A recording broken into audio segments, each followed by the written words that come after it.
Dès lors qu'il y a de l'anxiété, ces canaux de circulation, ils vont plutôt avoir tendance à se comprimer, à se resserrer. Et du coup, ce qui va en fait condenser le mouvement à un endroit, là où il se manifeste par rapport à l'anxiété. Et donc, il va y avoir une forme d'anesthésie totale dans cette espèce de condensation qui va tout d'un coup nous mettre dans le brouillard. Et en même temps, du coup, tous ces mouvements de toute la circulation qui se fige.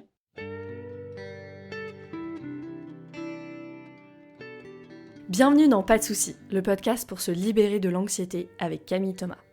Je suis Camille et avant d'être coach de santé, j'ai été une grande anxieuse. Je me suis libérée de l'anxiété le jour où j'ai compris que ce n'était pas dans ma tête. Pas de soucis, c'est le podcast pour celles et ceux qui sont fatigués par tout ce qu'ils ont essayé et qui savent qu'ils ont le pouvoir de guérir de l'anxiété naturellement. Alors si tu veux vivre sans anxiété et que tu as l'intuition qu'on ne t'a pas tout dit, ce podcast est pour toi. Je te retrouve tous les lundis pour explorer les pistes qui te permettront d'accéder au calme à l'intérieur de toi. Pour cet épisode, je reçois Julie Delias, coach en Ayurveda. À travers sa pratique, Julie initie les personnes qu'elle accompagne à l'écoute d'eux-mêmes. Dans cet épisode, elle nous enseigne comment l'anxiété se loge dans les canaux de notre corps. Elle nous invite à utiliser nos 5 sens pour retrouver de la clarté et à se poser la question de ce qui nous nourrit vraiment. Bienvenue pour cet épisode, Julie. Merci beaucoup d'avoir accepté mon invitation. Merci à toi, Camille, de m'accueillir. Alors, Julie, ma première question pour toi, c'est quoi l'Ayurveda ? C'est une question très très basique, mais je sais pas si tout le monde sait vraiment, et je sais que toi, tu as ta définition très personnelle. Du coup, je voulais t'entendre là-dessus déjà, c'est quoi l'Ayurveda ? Alors, on va partir de la définition, on va dire, classique de l'Ayurveda, celle qui est vraiment commune. Donc, on définit l'Ayurveda comme étant la science de la vie ou la connaissance de la vie. Dans le sens où, grâce à l'Ayurveda, on a une capacité à se remettre en lien avec ce qui nous entoure, avec nous-mêmes, et à mieux comprendre en fait, à vraiment rencontrer ce qu'est le vivant, ce qu'est la vie. Donc moi, au fur et à mesure de ma pratique, aujourd'hui, je définis l'Ayurveda au-delà d'un art de vivre, au-delà d'une science, au-delà d'une médecine. Pour moi, l'Ayurveda, c'est vraiment un art relationnel. C'est un art de relationner avec soi et c'est un art de relationner avec ce qui nous entoure. Donc c'est vraiment un art relationnel dans le sens justement des interactions permanentes qu'il y a entre nous et l'extérieur. Et comment est-ce qu'on peut rencontrer en fait cette relation à nous-mêmes et la relation qu'on a aussi à l'extérieur et comprendre les effets de ces relations sur notre santé et notre équilibre interne. Ouais, ça, je crois que c'est un élément que je trouve super intéressant, moi, avec l'Ayurveda, et parce qu'on l'oublie tellement, nous, ici, en Occident, que j'aime bien dire ça, qu'on est le résultat de notre environnement. Et je crois que avec l'Ayurveda, ils l'ont compris depuis bien longtemps. Et nous, je crois qu'on n'arrive pas encore bien à l'intégrer, ça, qu'on est le résultat de notre environnement, qu'on est en relation. Oui, complètement. Comment toi, t'es arrivée à l'Ayurveda ? Alors moi, je suis arrivée à l'Ayurveda par la porte d'entrée du yoga. C'était il y a déjà plus de 12 ans.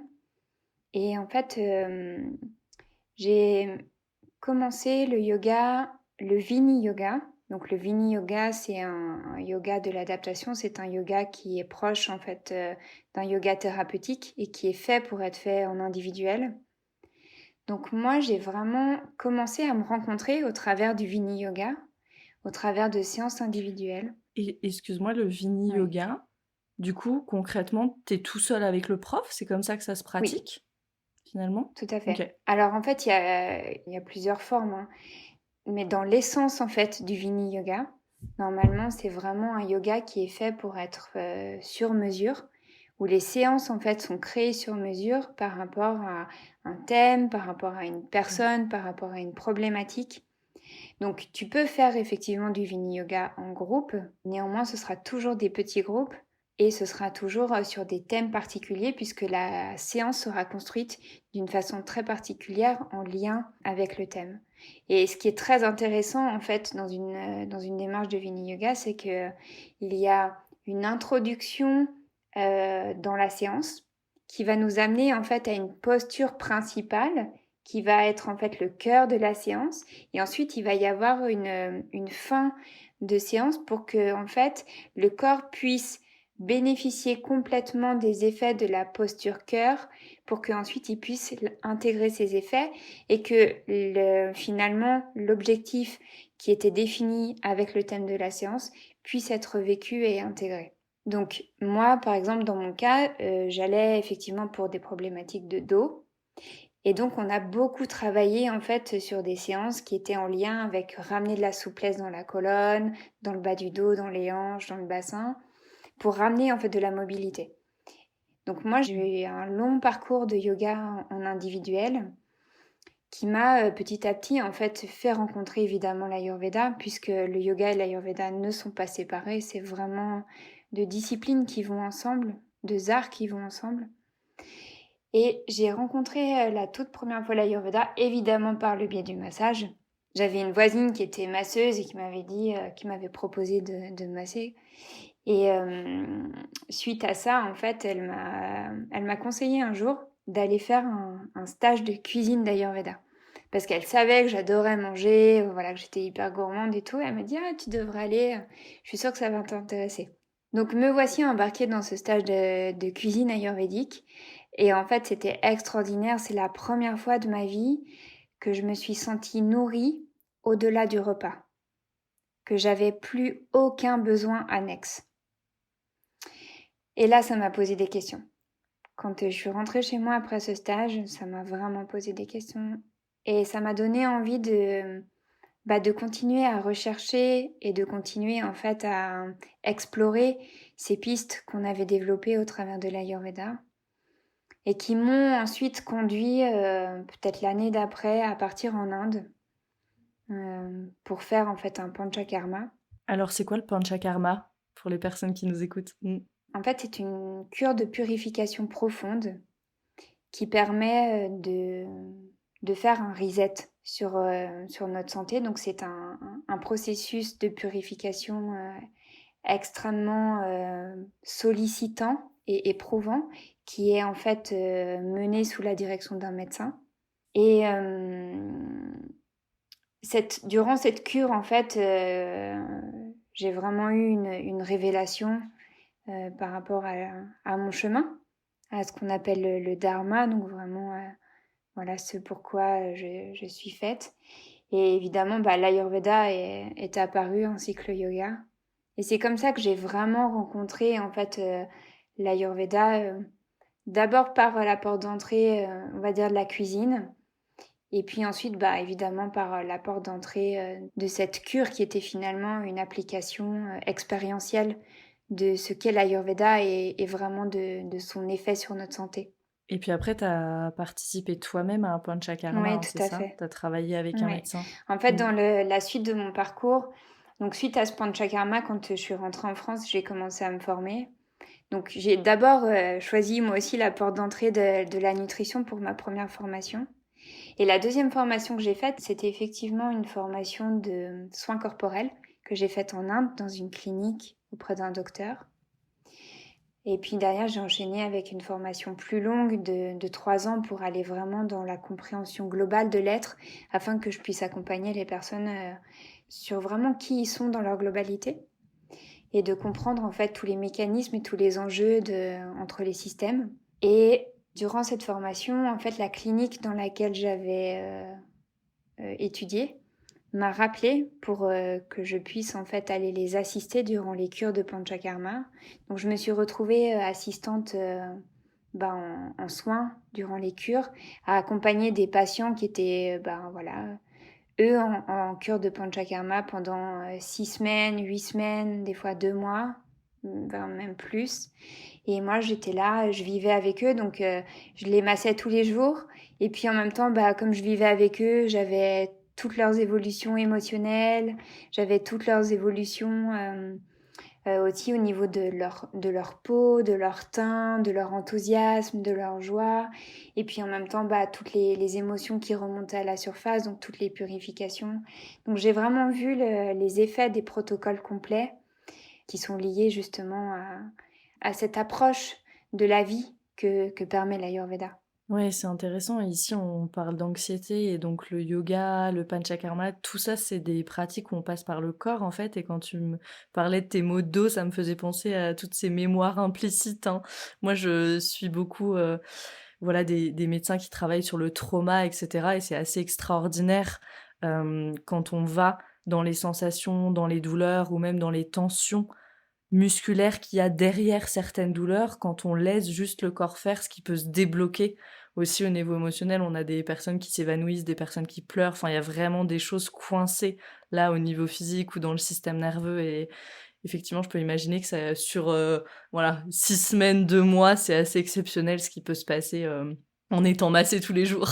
Ouais, c'est extraordinaire. Au fil de tes enseignements, du coup, tu t'es vraiment approprié cette pratique de l'Ayurveda, cette discipline, on sait pas trop comment l'appeler, une science, un art, c'est un peu tout ça à la fois. Et moi, je me souviens, quand j'avais été à Mumbai, j'avais été voir cette docteure en Ayurveda, elle m'avait proposé une constitution ayurvédique. Elle m'avait dit, toi, tu es Pitta Kapha. Et donc, elle m'avait proposé cette constitution ayurvédique. Est-ce que tu peux nous en dire plus sur cette constitution ayurvédique et les doshas qui la composent? Qu'est-ce que ça veut dire? Est-ce que j'ai un profil? Qu'est-ce que c'est? Oui. Alors la constitution ayurvédique, c'est effectivement considéré comme notre nature première. Et les doshas sont considérés comme étant les énergies, les humeurs qui nous composent. Donc il est dit en Ayurveda que on a un assemblage en fait de ces doshas qui nous est propre pour chacun et que nous sommes constitués en fait de tous les doshas. Donc il existe 3 doshas, Vata, Pitta et Kapha. Et ces 3 doshas sont les entités, sont les humeurs, sont les énergies qui nous constituent et qui régissent en fait toutes les fonctions physiologiques, psychologiques et même au-delà de notre être. Donc on définit une constitution ayurvédique en disant, bon, eh bien voilà, toi, dans ta charte de naissance, il y a plutôt une prédominance de certains de ces doshas. Donc ça définit en fait ta nature de base. Ces doshas sont composés des 5 éléments. Ils sont chacun composés de 2 éléments. Donc Vata, il est composé de l'élément espace et de l'élément air. Pitta, il est composé de l'élément feu et de l'élément eau. Et Kapha, il est composé de l'élément eau et de l'élément terre.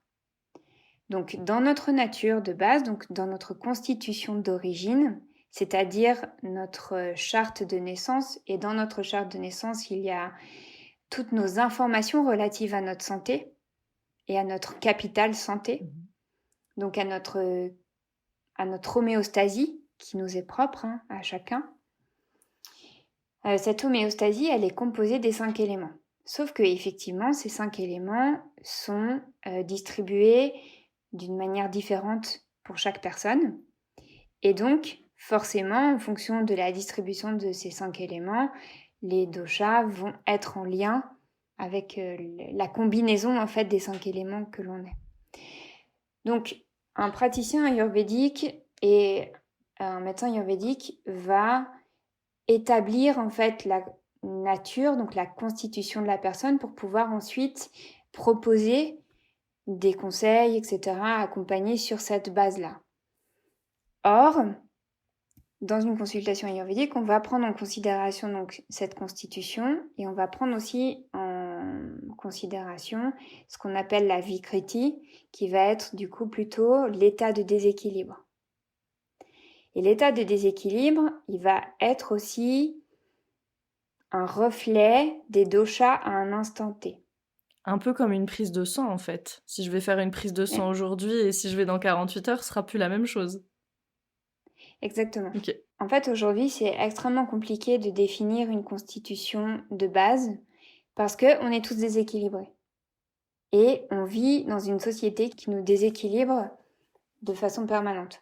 Donc l'idée, c'est de plutôt trouver un équilibre dans le déséquilibre. Ça, c'est un challenge, sacré challenge.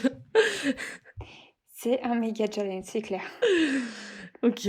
Et donc, comment on fait ça? Si on parle de l'anxiété, par exemple, en Ayurveda classique, si on veut, souvent on parle du dosha vata pour l'anxiété, donc les éléments air et éther. Toi, comment t'abordes l'anxiété, si on vient te voir, par exemple, comme ça en consultation? Alors moi déjà, je ne pratique pas l'Ayurveda avec les doshas. C'est-à-dire que quand une personne vient me voir, je ne définis pas sa nature.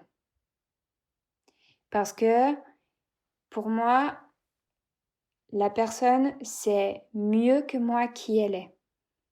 Donc je vais plutôt en fait l'accompagner à reconnaître les éléments qui la composent et à découvrir par elle-même quelle est la combinaison des 5 éléments qui la composent. Par contre, en parallèle de ça, moi je vais utiliser les doshas pour lire l'état des fonctions physiologiques, psychologiques, émotionnelles de la personne. Parce que je sais que chaque dosha régit des fonctions très particulières dans le corps, dans les corps. Et donc, je vais utiliser ça plutôt pour avoir une lecture de ce qui est en train de se vivre.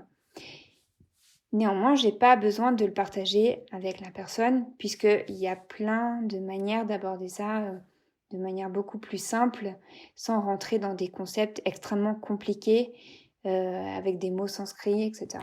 Les corps, c'est corps physique. Les corps physiques et les corps éthériques. Donc tous les corps en fait qui constituent notre aura, qui sont des corps invisibles, donc dont le corps mental, le corps émotionnel, le corps de joie, le corps de félicité. Voilà, donc tous ces corps-là, en fait, ils composent notre être dans notre globalité. Et lorsqu'on prend soin de notre corps physique, il y a aussi nécessité de prendre soin des autres corps autour de nous. Retenez ça, j'adore ce que tu dis. S'il vous plaît, si vous nous écoutez, retenez ça. Personne ne sait mieux que vous qui vous êtes. Combien de fois on va chez un praticien, on va chez le médecin, et puis si on vient et qu'on a toutes ces sensations, dans l'anxiété, il y a plein de symptômes physiques, on a tous ces symptômes physiques, et puis on est un peu pris pour un fou, ou on nous dit arrêtez de stresser, mais on nous dit, il y a dans l'esprit, la personne qui nous dit arrête de stresser, elle a raison. Mais elle nous le dit pas pour nous aider, elle nous le dit parce qu'il y a le prochain patient dans 5 minutes et qu'il faut se débarrasser de nous. Et l'intention, elle est hyper importante et on la ressent. Donc, personne ne sait mieux que vous qui vous êtes et de quoi vous avez besoin. Oui, moi aussi, j'insiste vraiment là-dessus. Quand vous allez chez un praticien, s'il vous dit qui vous êtes, eh bien, moi, j'ai envie de vous dire, partez. Parce que personne ne sait mieux que vous qui vous êtes. Et oui, on peut avoir plein de moments de confusion sur qui on est, et notamment effectivement quand on a de l'anxiété. Néanmoins, il y a toujours des repères pour savoir qui on est et pour pouvoir garder en fait ce discernement sur nos besoins. Peu importe les symptômes et peu importe ce qu'on est en train de vivre. Il y a toujours des repères intérieurs sur lesquels on peut compter, sur lesquels on peut se déposer pour garder cette confiance et garder cette connexion à qui on est profondément. Et du coup, à notre capacité à guérir et à s'en sortir. À rétablir en fait l'homéostasie, donc l'équilibre. Et on revient toujours à cette notion d'équilibre. Et ces repères dont tu parles, est-ce que tu peux nous en citer un ou deux ? Eh bien, pour moi, les repères, ils vont être évidemment individuels, puisque pour revenir à ta question de l'anxiété, donc l'anxiété va effectivement générer une augmentation de l'élément R, avec peut-être davantage de... Enfin, c'est ce que tu disais, c'est que ça peut se traduire... il y a plein de symptômes physiques. Néanmoins, il y a plein de possibilités, effectivement, de jauger à quel moment cet élément R il devient en excès ou à quel moment cet élément R il peut être dans son état d'équilibre par rapport à notre nature de base. Donc peut-être que on est, tu vois, avec une nature où on est un peu, dès le début, un peu agité, ou alors on a beaucoup de pensées, etc. Et puis il y a des moments dans la vie, en fait, on est complètement submergé par cette agitation jusqu'à aller à de la confusion, voire du stress, et voire de l'anxiété derrière. Donc là, on sait que le repère de base, il a été dépassé. On est allé au-delà de notre limite dans notre capacité à gérer l'agitation. Donc pour moi, dès lors en fait qu'on est au-delà d'une limite qu'on a l'habitude un peu de gérer, ou en tout cas avec laquelle il y a quand même une forme de familiarité depuis très longtemps, ça peut être considéré comme un repère. Et là, tout d'un coup, dès lors qu'on a cette sensation d'être submergé ou de ne plus vraiment savoir et de rentrer dans une grande confusion, là, pour moi, on a dépassé effectivement ces repères. Et je me souviens que tu m'avais dit, quand on avait échangé toutes les deux, tu m'avais dit: «L'anxiété, c'est un mouvement» et puis on avait parlé de ces fameux canaux énergétiques. L'anxiété, c'est un mouvement. Est-ce que tu peux me parler de ça? Ce que je t'avais partagé, je me disais: «Mais OK, elle me dit l'anxiété, c'est un mouvement, mais quand on est anxieux, moi, j'ai plutôt l'impression d'être coincée, en fait. J'ai plutôt l'impression d'être coincée plutôt que le sentiment qu'il y a du mouvement». Alors si on dit l'anxiété, c'est un mouvement, si on parle de circulation dans ces nadis là, ces canaux énergétiques, est-ce que tu peux nous parler de ça? Qu'est-ce qui se joue là? Alors, l'anxiété est un mouvement au niveau du mental. Donc, il faut savoir, pour recontextualiser ça, que notre lien au monde, notre contact au monde passe par le biais des 5 sens. Donc ces 5 sens sont considérés comme les sens de la connaissance. Donc ces sens, ils vont ensuite être traduits par notre mental, par notre ego, par notre discernement. Ces perceptions que l'on a au travers des 5 sens connectent en fait à des mémoires sensorielles qui sont dues à des expériences que l'on vit et qui se répètent. Donc on sait que si on touche le feu, on se brûle. Les fameuses mémoires implicites. Oui, c'est exactement ça. C'est vraiment une espèce de mémoire implicite en fait, qui se construit tout au long de la vie et qui se construit au travers des conditionnements, de l'éducation, du transgénérationnel, voilà, de différentes mémoires, et en même temps de nos expériences personnelles qui sont liées à notre évolution. Oui, et puis heureusement qu'on les a, parce que si à chaque fois qu'on s'approchait d'une flamme, il fallait remobiliser le souvenir Oui. de j'ai été près d'un feu et je me suis brûlée, ou si à chaque fois que je monte sur mon vélo, il faut que je remobilise la première fois de ma vie où je suis montée sur mon vélo et me dire tu sais le faire Camille, tu sais. Heureusement qu'on a ces mémoires implicites. Alors souvent elles jouent quand même contre nous par la suite, mais heureusement qu'on les a quand même pour les petites choses du quotidien. Ouais, c'est extrêmement, c'est, c'est incroyable notre intelligence. Mm. Et du coup, bah en fait, ces mémoires, elles marchent aussi pour les situations de stress, d'anxiété, etc. Donc on mémorise toutes ces perceptions et donc on fait des liens inconscients de situations, d'expériences qui se répètent. Et donc des effets que ça a sur notre émotionnel. Donc il faut savoir que tout ce qu'on perçoit est un mouvement.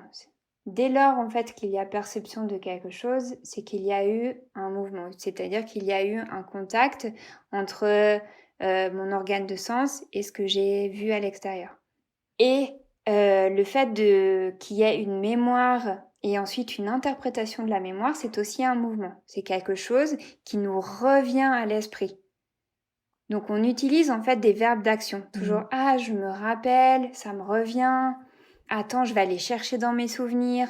Donc notre langage en fait, il montre que à chaque fois qu'il y a une mémoire qui se manifeste, elle est un mouvement.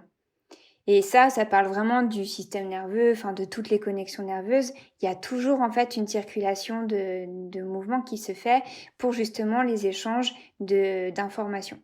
Donc ces mémoires d'information, elles sont stimulées par un mouvement qui peut être équilibré et par un mouvement qui va être peut-être stimulé, lui, par un moment de stress et qui du coup, là, va commencer à agiter les mouvements, donc les mouvements aussi au niveau du système nerveux, et va du coup pouvoir conduire à déclencher des moments effectivement d'anxiété. Donc au moment de l'anxiété, il y a en fait comme une perte de repère, il y a une perte en fait de clarté et il y a une forme d'agitation qui se crée à l'intérieur. Et l'agitation, c'est forcément un mouvement. C'est une forme de mouvement qui part un peu dans tous les sens et qui en même temps devient extrêmement subtil et dense, puisque tout d'un coup, il s'empare de nous tout en nous amenant une forme d'anesthésie. Donc c'est extrêmement intéressant puisque il y a en même temps une espèce de contraction du corps qui va être liée à l'anxiété. Donc ça veut dire que tous nos canaux de circulation, puisque tous ces mouvements circulent dans des canaux de circulation, donc il y a des canaux de circulation grossiers et il y a des canaux de circulation subtils, donc les schrota et les nadis. Donc dès lors qu'il y a de l'anxiété, ces canaux de circulation, ils vont plutôt avoir tendance à se comprimer, à se resserrer. Et du coup, ce qui va en fait condenser le mouvement à un endroit là où il se manifeste par rapport à l'anxiété. Et donc, il va y avoir une forme d'anesthésie totale dans cette espèce de condensation qui va tout d'un coup nous mettre dans le brouillard. Et en même temps, du coup, tous ces mouvements de toute la circulation qui se fige. Juste une clarification sur les schrota et les nadis. Est-ce qu'on peut comparer ça aux méridiens en médecine chinoise? C'est quoi? C'est des canaux énergétiques à l'intérieur de nous? Oui, les méridiens, ce sont des canaux énergétiques, alors qu'en Ayurveda, on fait vraiment la différence entre les deux. Ok. Il y a des canaux qui sont des canaux grossiers, donc qui correspondent en fait à tous nos tubes, internes, donc les veines, etc. Et puis, on a aussi des canaux subtils qui sont les nadis et qui, eux, correspondent à nos corps subtils. Ok. Et qui sont, eux, des canaux énergétiques. Ok. Donc, Et évidemment, ils sont reliés. bien sûr. Et dans ces canaux physiques et énergétiques, du coup, ce que tu nous dis, c'est que quand il y a de l'anxiété, il y a une contraction de ces canaux, il y a de l'accumulation, ça se coince. Exactement, tout à fait. En fait, l'anxiété, elle amène une forme d'inertie. Donc, il y a quelque chose qui vient contracter et qui vient comme figer ce qui est en train de se vivre, ce qui nous coupe totalement de la clarté. Donc, du coup, on a ces 5 sens-là, le mental, l'ego, le discernement dont tu parlais. Et donc, avec ces éléments-là, on n'a plus de clarté, justement, on est comme anesthésié. Qu'est-ce qu'il faut faire? Il y a une rééducation à faire de tous ces éléments-là? Alors, en fait, il y a plein de choses à faire. C'est une bonne nouvelle. Ben oui, bien sûr qu'il y a plein de choses à faire. Et en plus de ça, ce qui est super intéressant, c'est que en ayant conscience déjà juste du mécanisme corporel de l'anxiété, c'est-à-dire de comment est-ce qu'elle se manifeste dans nos symptômes physiques, comment est-ce qu'elle se manifeste dans nos symptômes émotionnels, comment les deux sont reliés, et du coup, qu'est-ce que ça nous amène à vivre dans nos perceptions corporelles.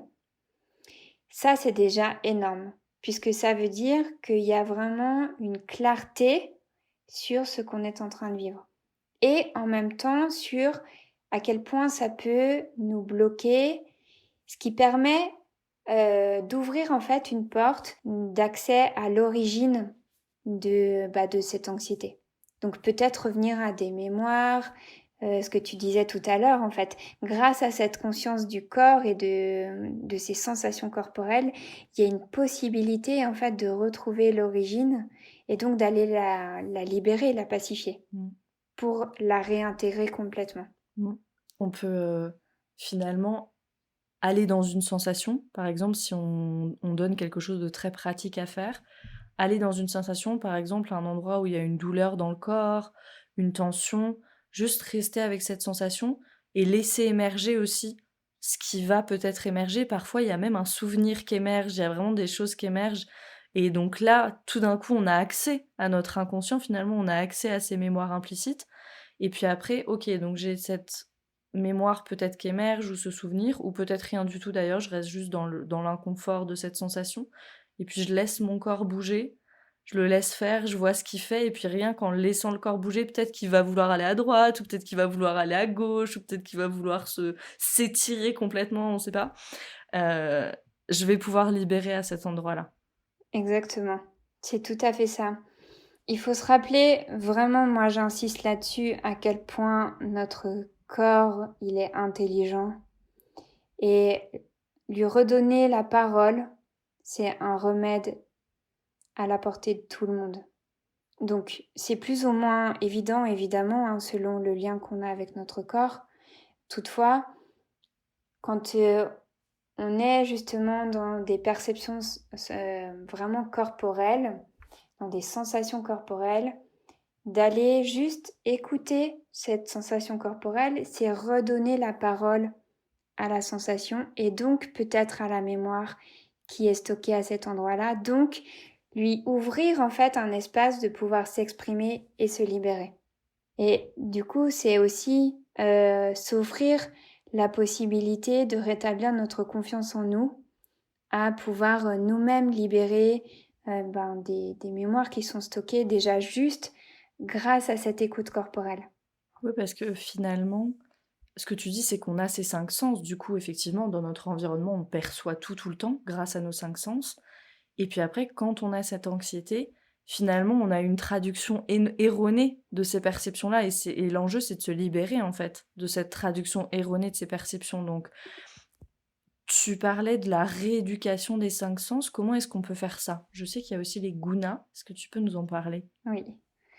Alors, je vais d'abord commencer par les 5 sens. Déjà, juste pour replacer les 5 sens. Donc, on a l'ouïe, le toucher, la vision, l'odorat et le goût. Ce sont les 5 sens. Ces 5 sens sont la porte d'entrée vers l'extérieur et vers l'intérieur.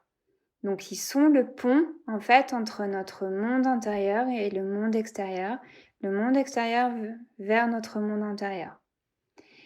Donc au travers de ces 5 sens, il y a évidemment des mémoires sensorielles qui peuvent pour certaines être erronées dues à nos conditionnements, à des mémoires traumatiques, à des mémoires transgénérationnelles, etc., etc. Et aujourd'hui, nos 5 sens sont extrêmement malmenés puisque ces 5 sens, ils sont surstimulés. Donc, il y a certains sens qui sont surstimulés et il y a des sens qui sont sous-stimulés, ce qui nous amène en fait à faire des erreurs d'appréciation, donc à utiliser de manière erronée nos sens. Donc, c'est-à-dire que, bon, bah là, par exemple, j'ai travaillé toute la journée sur l'ordinateur, je sens que mes yeux sont un peu fatigués. Bon, bah, ce soir, je vais encore regarder un film. Bon, bah là, typiquement, on est dans une utilisation erronée de nos sens. Et en fait, ça, on s'en rend pas compte, mais on est énormément dans l'utilisation erronée de nos sens. Ce qui induit qu'on est derrière dans une mauvaise utilisation de nos sens. Donc, on vient créer des mémoires erronées aussi quant à la perception du monde extérieur.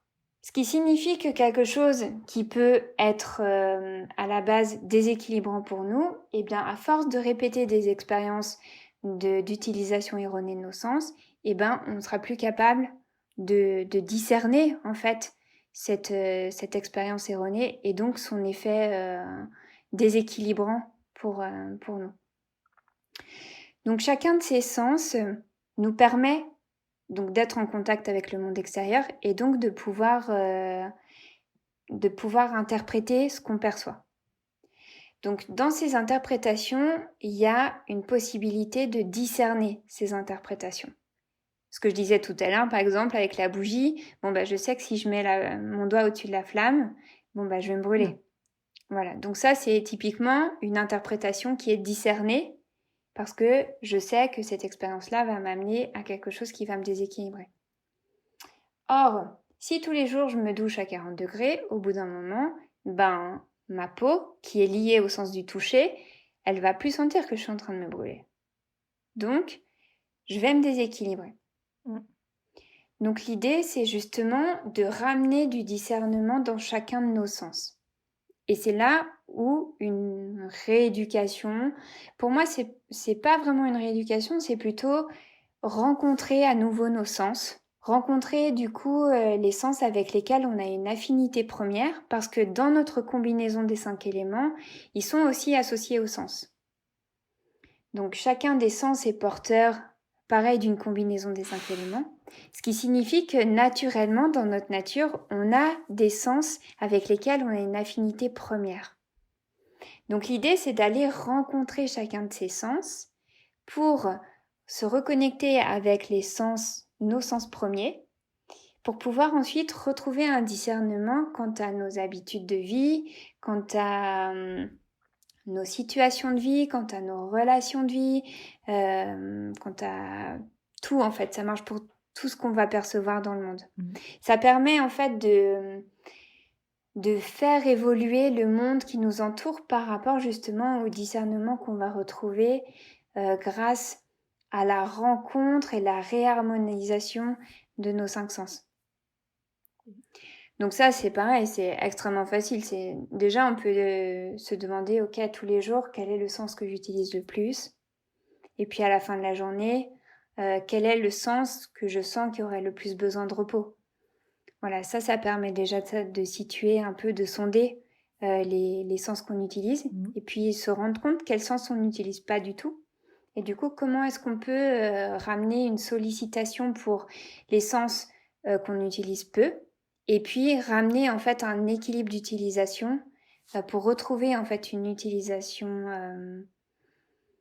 on va dire, harmonieuse de chacun des sens. Et que chacun puisse de nouveau dialoguer les uns avec les autres pour rétablir encore une fois un équilibre. Et ça va nous permettre du coup d'évoluer avec une vision plus juste finalement de notre réalité, qui est plus erronée en fait, parce que on utilise à nouveau nos 5 sens. Là, moi, si j'y pense, par exemple, je me dis: «Oh, mon odorat, le goût», parce que quand, et c'est vrai que, ça, je me souviens que j'avais appris ça en Inde où souvent ils mangeaient sans parler. Alors ça, c'était une torture pour moi.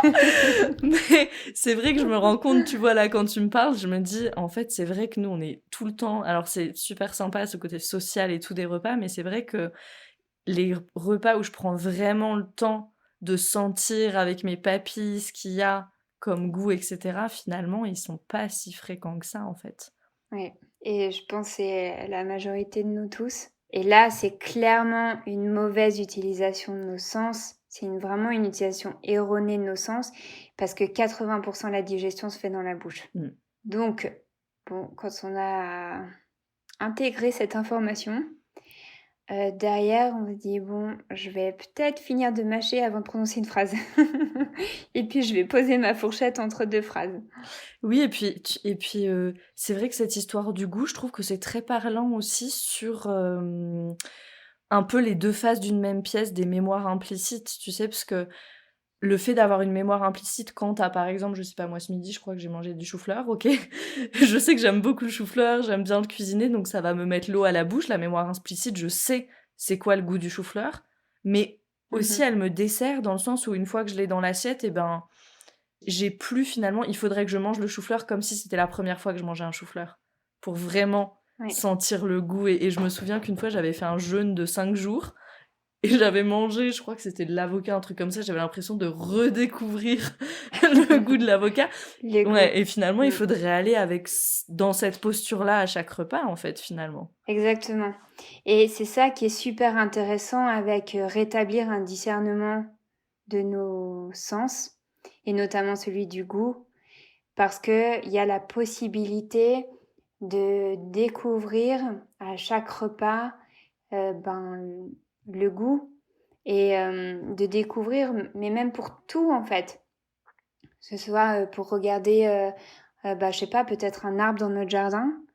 Bon, on a l'impression que c'est toujours le même arbre, sauf que tous les jours, on le regardera pas de la même façon. Parce que ça va se modifier, évidemment, en fonction de notre état intérieur. Donc, c'est extrêmement beau de pouvoir retrouver un discernement de nos sens, parce que ça nous permet d'être toujours en lien avec la vie et la perception de la vie d'une manière ajustée et adaptée à notre état du moment. Donc le goût, c'est un sens encore plus particulier puisque il est directement relié en fait à notre discernement mental, puisque on sait évidemment que l'alimentation a un impact sur nos émotions et notre état psycho-émotionnel. Donc de venir en fait, et là on peut parler vraiment de rééducation du goût, on peut vraiment venir impacter au niveau justement de notre état psycho-émotionnel par l'alimentation et par justement le rétablissement de ce sens du goût dans la bouche. C'est ça le yoga de l'alimentation?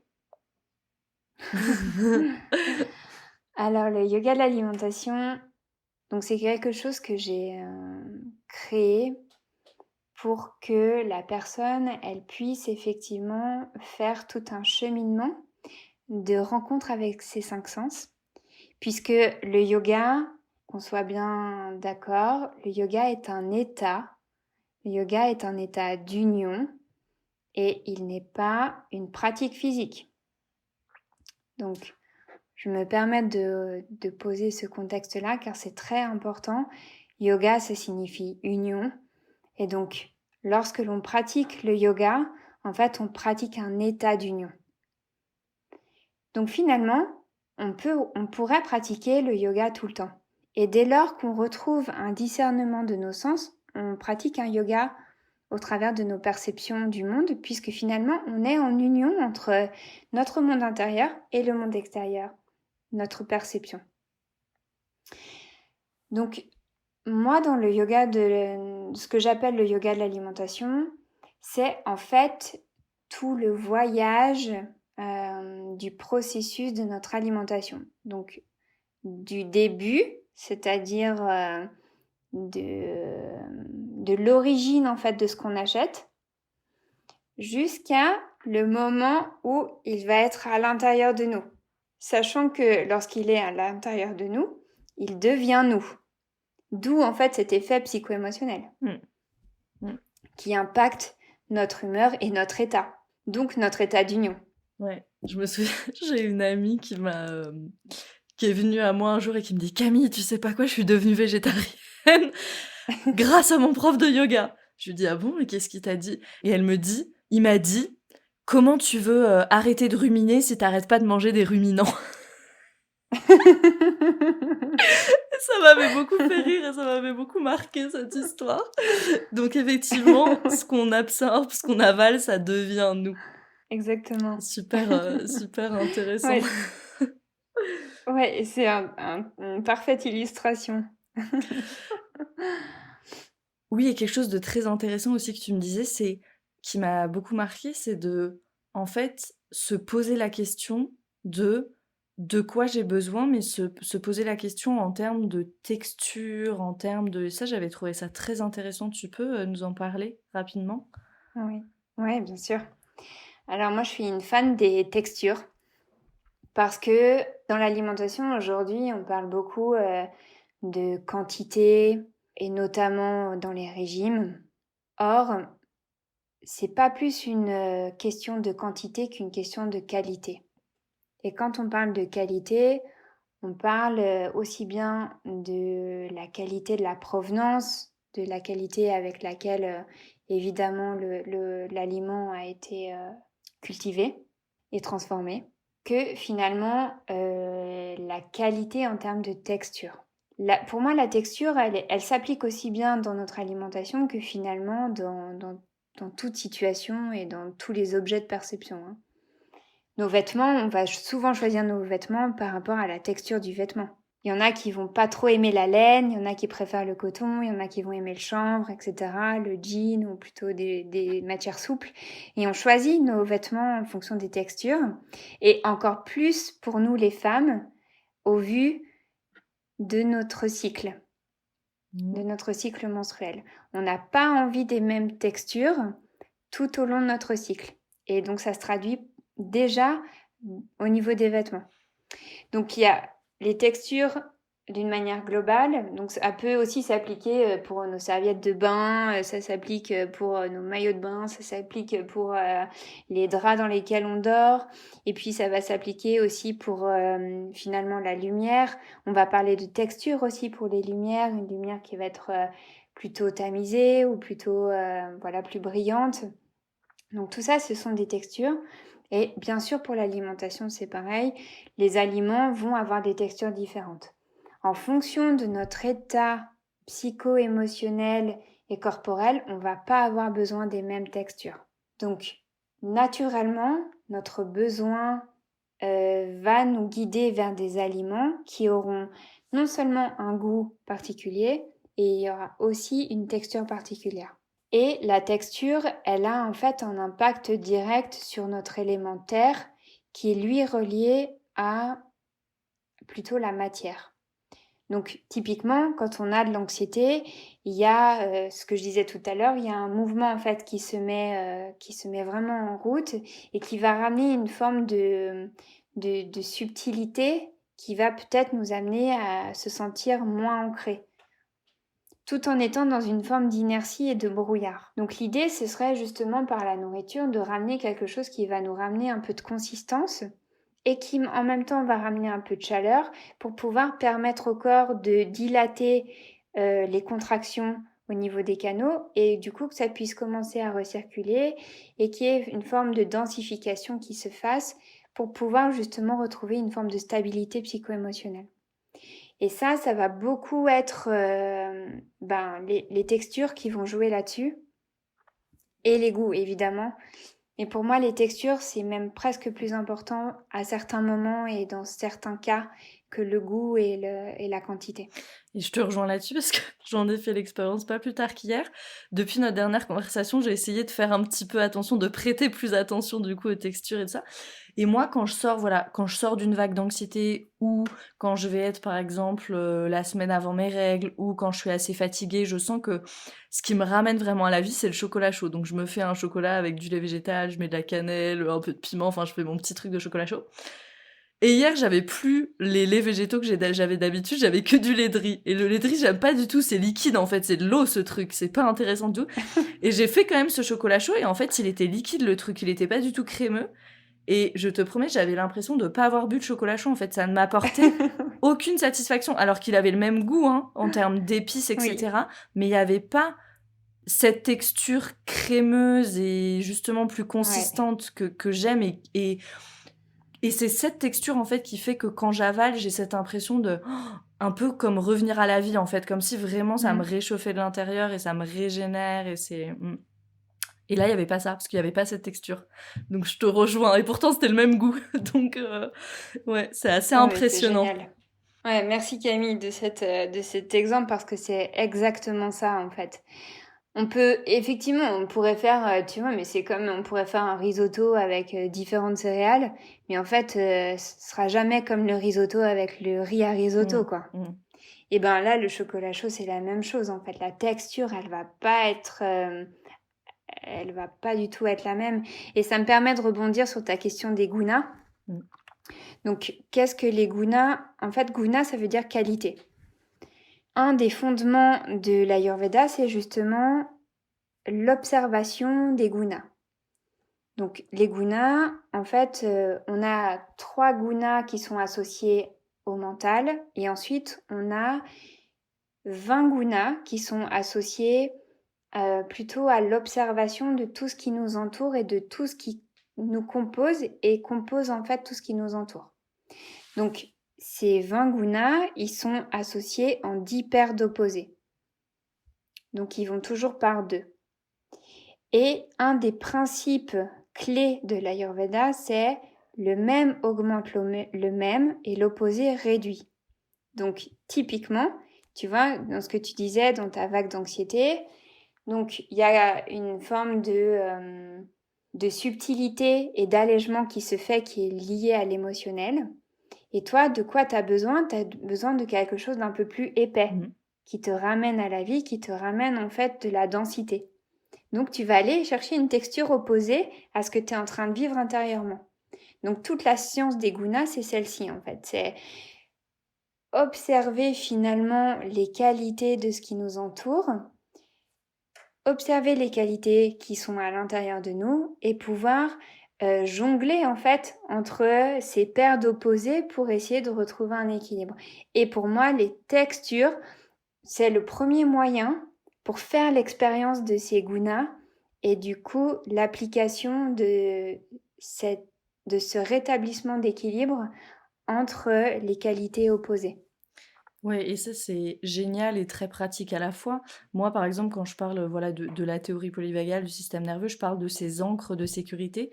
Et en fait, quand on sait finalement de quelle texture on a besoin, qu'on écoute un petit peu plus, et ben on va pouvoir aller créer ces fameuses ancres de sécurité. Je sais que le chocolat chaud, pour moi, par exemple, ça en est une. Donc peut-être regardez chez vous, est-ce qu'il y a un plaid qui a une texture que vous adorez et qui peut vous faire sentir bien, qui peut vous faire sentir peut-être un petit peu plus en sécurité. Un thé, une certaine, voilà, une boisson, ou peut-être un aliment, effectivement, de chercher ce qui vous fait du bien et de savoir, ok, quand je suis dans la vague de l'anxiété, peut-être que c'est ça, quand je sors de la vague, peut-être que c'est ça.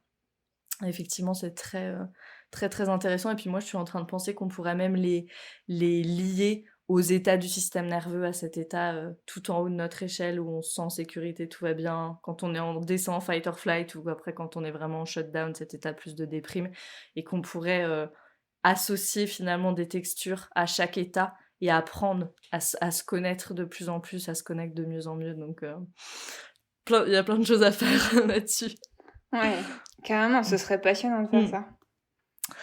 Et puis, ce qui serait hyper intéressant, c'est effectivement en plus d'associer les qualités du mental qui nous permettent justement de savoir si on est dans un état de clarté et de discernement ou si on est dans un état un peu d'agitation ou si on est dans un état de ce que tu disais, un peu plus d'inertie due à une déprime ou Exactement. Donc pour chaque état où vous êtes, déjà, essayez de juste reconnaître cet état, le nommer et puis aller essayer de voir, ok, quand je suis dans cet état-là, de quoi j'ai besoin. Et effectivement, les 5 sens, les textures, c'est une grille de lecture super intéressante et qui nous donne des indices sur de quoi j'ai besoin. Parce que parfois, juste se poser la question, moi je me suis posé la question plein de fois de quoi j'ai besoin, mais honnêtement, quand on est anxieux, c'est un des grands trucs, en fait, on sait pas de quoi on a besoin. Et quand on est dans une vague Ok. d'anxiété, on ne sait même pas non plus nommer les émotions très souvent. Oui. En nutrition holistique aussi, ce que j'ai appris de Rachna, là, ma mentor, c'est... Et c'est pour ça qu'on l'appelle nutrition holistique, en fait, c'est qu'on se nourrit pas que de ce qu'on mange. On a parlé de l'environnement qui nous entoure, mais on se nourrit aussi, par exemple, de nos relations. C'est ce que tu dis, on vit en relation.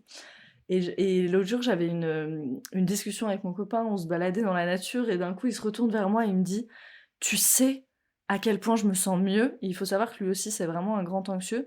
Et il m'a dit, spontanément, « J'ai plus de toxicité dans ma vie. » Et c'est vrai que dernièrement, voilà, il a eu le courage de quitter une vie qui lui allait pas, plus d'une fois d'ailleurs, professionnellement, personnellement, jusqu'à vraiment trouver cette vie où il se sent bien. Moi, je pense qu'on n'a pas qu'une vie et que on a plutôt plusieurs vies et notre mission, c'est de trouver celle dans laquelle on peut créer assez de sécurité, justement, pour pouvoir vraiment vivre, en fait, pour pouvoir tomber amoureux de la vie. Mais moi, ma question pour toi, c'était comment t'abordes ce sujet de la toxicité qui vient pas de la nourriture. Du coup, si on parle pas des pesticides, des perturbateurs endocriniens dans l'eau, bon, de tout ce qu'on connaît, mais peut-être la toxicité d'être dans une situation qui nous convient pas ou de certaines relations. Qu'est-ce que dit l'Ayurveda là-dessus? Qu'est-ce que toi tu dis là-dessus? Par rapport à la toxicité, je vais d'abord revenir sur ce que tu as dit, c'est-à-dire que effectivement, aujourd'hui, on a une croyance limitante que ce qui nous nourrit, c'est simplement ce qu'on mange et ce qu'on mange du coup au travers de nos repas. Or, c'est justement parce qu'on a cette croyance limitante que l'on se nourrit qu'au travers de nos repas qu'on peut aussi vivre des expériences qui nous amènent à vivre peut-être des expériences de toxicité pour se rendre compte qu'effectivement, on a besoin de différentes nourritures. Moi, j'aborde ça sous l'aspect des nourritures du cœur, dans le sens où notre cœur, il a besoin de différentes nourritures qui correspondent à nos différents corps. Donc chaque corps a besoin d'une nourriture spécifique. Maintenant, quand on a besoin d'aller rencontrer en fait les nourritures de nos cœurs, la vie va nous présenter évidemment peut-être des relations, des situations, mais étant donné que tout est relation, elle va nous présenter finalement des situations et des contextes qui vont nous amener justement à faire l'expérience de est-ce que ça me nourrit ou est-ce que au contraire c'est toxique pour moi. Et donc à se rendre compte de qu'est-ce que signifie toxique pour chacun d'entre nous et l'impact psycho-émotionnel que ça a aussi sur notre être et les états du coup dans lesquels ça peut nous mettre.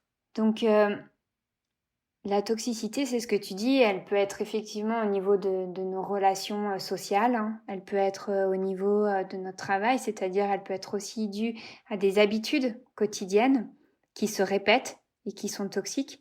On pense qu'en fait on fait ça parce qu'on nous a dit oui c'est super bien d'avoir une routine du matin et puis en fait du coup on applique ce qu'on nous a dit parce que ça partait d'un bon sentiment et parce que ça marche chez l'autre.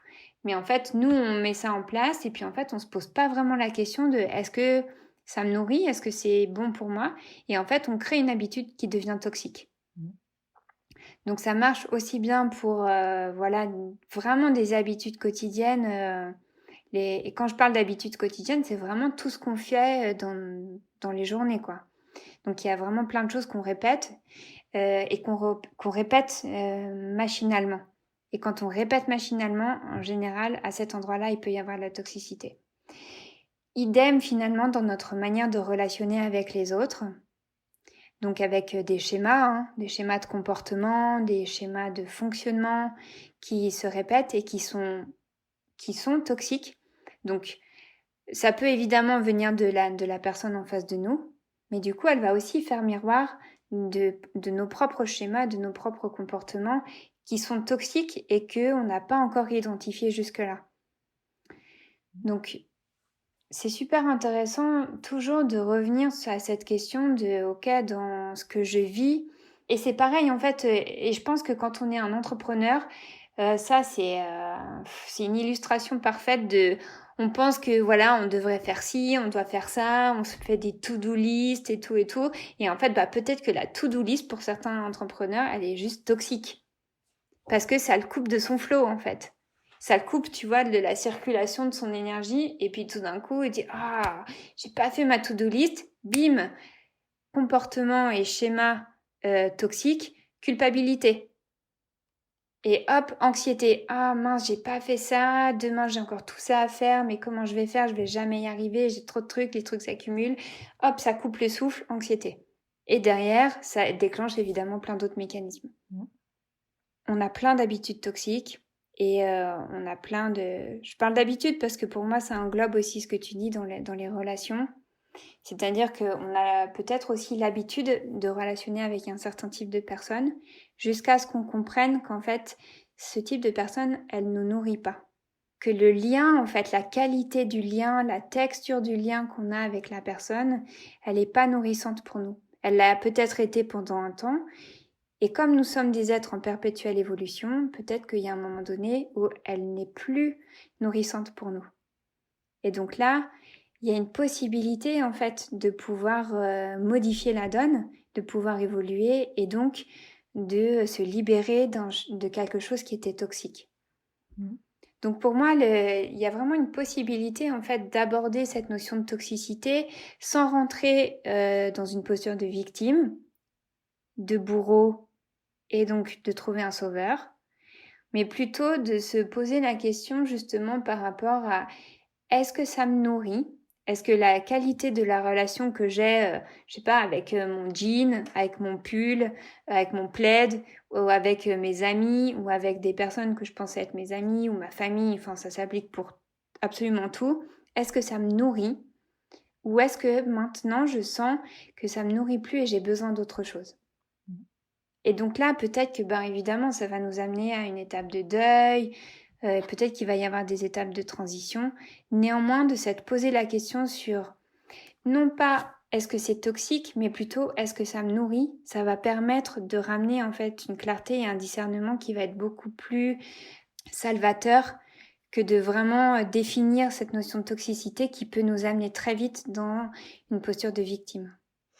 Ouais, et moi ça a été une grande partie, je crois, de mon chemin de guérison. À un moment donné, j'avais besoin de transmuter l'anxiété peut-être avant de vraiment guérir totalement. Mais ça a été une vraie étape de me dire, waouh, de voir l'anxiété comme un cadeau et de me dire, ça a été très souvent dans ma vie le déclencheur pour sortir de situations qui me convenaient pas, qui me nourrissaient pas, du coup, et en me disant, Dieu sait combien de temps je serais restée dans cette situation si j'avais pas eu cette anxiété finalement qui revenait à la charge, comme un petit peu, voilà, cette alerte à l'intérieur de moi qui disait ça va pas, c'est pas pour toi, c'est pas nourrissant, etc. Et donc je trouvais toujours le courage finalement de changer moi je parle souvent de l'énergie du ça suffit qui est très puissante et qui a Oui. été un vrai moteur pour moi dans ma vie à plein de moments. Et cette énergie du ça suffit, elle trouvait sa racine souvent dans des vagues d'anxiété. Et ça m'a permis vraiment de le voir justement pas du tout en me positionnant en victime, mais de le voir presque comme un cadeau. Alors, je sais pas si c'est un gros mot de dire que l'anxiété c'est un cadeau, mais en tout cas ça a été une partie de mon chemin. Et ça rejoint vraiment ce que tu dis. J'ai une dernière question pour toi. Les femmes que j'accompagne, souvent, elles ressentent des fluctuations de leur anxiété en fonction du cycle. Alors, tu as évoqué super rapidement le cycle. Est-ce que tu as une chose à dire là-dessus? Souvent, c'est dans cette fameuse semaine avant les règles, où là, on a des pics d'anxiété. Est-ce qu'on dit quelque chose là-dedans dans l'Ayurveda? J'imagine que oui, là-dessus. Oui, alors évidemment, je pense qu'on pourrait refaire tout un podcast Oui, là-dessus, c'est tellement peut-être à mettre au évidemment programme d'ailleurs. tellement le thème est large. Et c'est hyper intéressant pour moi d'aborder ça et vraiment j'ai vraiment envie d'amener beaucoup de clarté aux femmes pour se réconcilier avec notre cycle menstruel et notamment les fluctuations que l'on vit durant notre cycle menstruel parce qu'ils sont justes. Ces fluctuations sont normales. Donc, moi, j'ai deux approches dans le cycle menstruel. Je suis formée en symptothermie, donc en méthode, en gestion autonome en fait de la fertilité, ce qui m'a permis de faire un parallèle entre la physiologie, on va dire classique, et du coup toute l'approche de l'Ayurveda sur le cycle féminin. Donc ça m'a permis de voir qu'effectivement, à certains moments du cycle, il y a des combinaisons d'éléments, donc des 5 éléments, qui peuvent effectivement nous amener à des états d'anxiété plus facilement qu'à d'autres moments du cycle, puisque la combinaison des éléments à cet instant-là, et en plus en fonction de notre propre combinaison d'éléments par rapport à notre nature et par rapport en plus à notre contexte de vie, va faire que à certains moments du cycle, on va être beaucoup plus sujette à vivre de l'anxiété. Donc, c'est simplement reconnaître que lorsque l'on a des cycles où on sait, parce que c'est quelque chose qu'on va observer souvent qui se répète sur plusieurs cycles, on sait que à ce moment-là du cycle, on va plus être sujette plus facilement à l'anxiété. Je sais que je peux prendre soin de ça en amont. Donc, comment est-ce que je prends soin de ça en amont? Vous pouvez réutiliser tout ce qu'on a nommé déjà depuis le début, déjà avec les repères, les sens, etc. Pour revenir à quelque chose qui va me ramener une forme de sécurité, une forme de densité pour venir essayer de garder en fait une stabilité au moment où l'anxiété est plus probable de se manifester. Donc, il faut savoir également, et j'aimerais quand même partager ça, je pense que l'anxiété est aussi une expression de l'être quand il a besoin de décharger quelque chose, en tout cas d'exprimer peut-être aussi justement des éléments qui sont bloqués. Donc, quand l'anxiété est là, il y a aussi une possibilité au corps d'exprimer quelque chose qui le déséquilibre. Et le moment des règles est évidemment propice à ça, puisque qu'est-ce que les règles? C'est un moment où on élimine, où on purifie, où on est en train de renouveler totalement notre utérus. On est en train de renouveler totalement, en fait, les parois de notre utérus. Donc il y a un nettoyage extrêmement profond qui se fait tissulaire au moment des règles. Et comme on est dans cette période qui amène justement à cette possibilité d'éliminer et donc de rééquilibrer, l'anxiété peut arriver parce que il y a une intelligence du corps qui reconnaît qu'à ce moment-là, quelque chose peut aussi être éliminé par l'anxiété. Donc, il y a une possibilité évidemment d'éliminer autrement que par l'anxiété, on est bien d'accord, parce que c'est quand même pas le plus confortable. Et, déjà que les règles selon les femmes, ça peut être très problématique. Voilà, je peux prendre soin de mon anxiété en amont, parce que je sais qu'à cette période des règles qui est propice justement à l'élimination sous toutes ses formes, l'anxiété va pouvoir s'exprimer, va pouvoir apparaître. Donc je peux prendre soin en amont de mon anxiété et en même temps je peux aussi accepter que c'est le moment propice pour moi à m'offrir la possibilité justement de laisser aller tout ce qui a pu s'accumuler à l'intérieur et dont je n'ai plus besoin, qui n'est plus nécessaire pour moi et qui me pollue. Donc pareil, il y a un équilibre à trouver entre les deux. Merci beaucoup Julie, merci pour tous ces éclairages, c'était hyper intéressant. Merci infiniment. Merci beaucoup à toi Camille pour toutes ces questions, de m'avoir invitée. Je suis très heureuse d'avoir partagé sur ce thème de l'anxiété avec cette approche de l'Ayurveda. Ça a beaucoup de sens. Ça a vraiment beaucoup de sens. Et effectivement, à prévoir un autre épisode alors sur la santé féminine et l'anxiété, je pense qu'il y a beaucoup de choses à dire.